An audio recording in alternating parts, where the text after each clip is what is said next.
Hello friends, இந்த வீடியோவில் நம்ம எப்படி மஷ்ரூம் தொக்கு பண்ணுறது தாங்க பார்க்க போகிறோம். தக்காளியே இல்லாமல் மஷ்ரூம் வாங்கி 2-3 நாள் ஆயிடுச்சுன்னா இந்த மாதிரி ஆயிரும். மஷ்ரூமை எப்போவுமே வந்துட்டு கொஞ்சம் ரைஸ் பவுடரோ இல்லைன்னா மைதா மாவோ போட்டு வாஷ் பண்ணுங்கள், ரொம்ப நல்லாயிருக்கும். பார்த்தீங்களா, இதுக்கு முன்னாடி இருந்ததுக்கும் இப்போ இருக்கிற கிளிப்பிங்க்கும் கலரே டிஃப்ரெண்ட்டாக இருக்கும். இதுக்கு என்ன பண்ணுறோன்னா, கொஞ்சம் எண்ணெய் ஊற்றிட்டுங்க, கொஞ்சம் சோம்பு போட்டுக்கணும். சோம்பு போட்டதுக்கப்புறம் நல்லா பொடி பொடியாக நல்லா பொரிஞ்சதுக்கப்புறமா பெரிய வெங்காயம் நான் நல்லா பொடி பொடியாக சாப் பண்ணி வச்சுருக்கேன். இது மாதிரி பண்ணி சூப்பராக இருக்கும். இது ஃப்ரை ஆகிறதுக்கும் ஈஸியாக ஃப்ரை ஆயிரும். நல்லா தொக்கு மாதிரி நம்ம கடையில் வாங்குகிறோம் பார்த்தீங்கல்ல, அதே மாதிரி நல்லாவே கிடைக்கும். நல்லா சூப்பராகவே இருக்கும். அப்புறம் 2 வரமிளகா கொஞ்சமாக வந்துட்டு நான் விதையை எடுத்துகிட்டு மீதி விதையோடு நான் அப்படியே போட்டுங்க, அப்போ தான் காரம் கிடைக்கும். அப்புறம் இஞ்சி பூண்டு பேஸ்ட்டு நான் வந்து அரைச்சி முன்னாடியே வச்சுருப்பேன். அதில் வந்து கொஞ்சம் 1 ஸ்பூன் போட்டாச்சுங்க. இப்போ பாருங்களேன், நம்ம போட்ட எண்ணெய் விட நான் எக்ஸ்ட்ரா போடவே இல்லை. கொஞ்சம் நேரத்தில் நல்லா எண்ணெய் மதங்க வந்துடுச்சு. ஒரு சின்ன ஸ்பூனில் வந்து 1 ஸ்பூன் வந்து 1.5 ஸ்பூனுக்கு வந்து கொத்தமல்லி தூள் போட்டுக்கலாம். பெரிய ஸ்பூனாக இருந்துச்சுன்னா நீங்கள் 1 ஸ்பூன் போட்டால் போதும். 1/2 ஸ்பூன் மட்டும் மிளகாய்த்தூள், வீட்டில் அரைச்ச மிளகாய்த்தூள் காரத்துக்கு ஏற்ப போட்டுக்கோங்க. 1/4 டீஸ்பூன் மஞ்சள் தூள். வேணும்னா நீங்கள் கரம் மசாலாவோ இல்லை சிக்கன் மசாலாவோ எது வேணாலும் போட்டுக்கலாம்.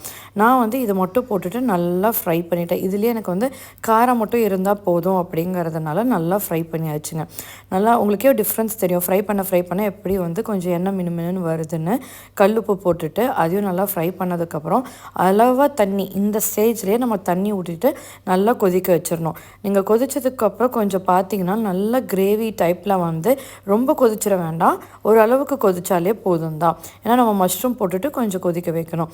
இப்போ பாருங்கள், இப்போவே பார்க்குறக்கு சாப்பிடணும் போல் இருக்குல்ல, அந்த மாதிரி கலரும் நல்லாவே வந்துருச்சு.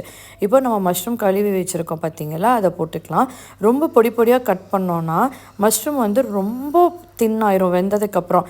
இந்த மாதிரி போட்டுட்டிங்கன்னா அது வேகும் போது கொஞ்சமாக சுண்டிட்டு சாப்பிட்றதுக்கு எடுத்து சாப்பிட்றதுக்கும் நல்லாயிருக்கும். இது ஃபுல்லாக க்ளோஸ் பண்ணி சமைக்க வேண்டாங்க, சீக்கிரமாக வந்து சுண்டிடும்.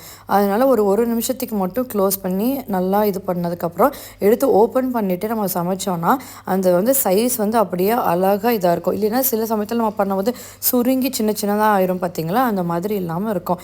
இது அளவாக ரைஸ்க்கு போட்டு சாப்பிடலாம், சப்பாத்திக்கு சாப்பிட்லாம், தோசைக்குள்ளார வச்சு சாப்பிட்லாம், எப்படி பிடிக்குதோ அந்த மாதிரி சாப்பிட்லாங்க.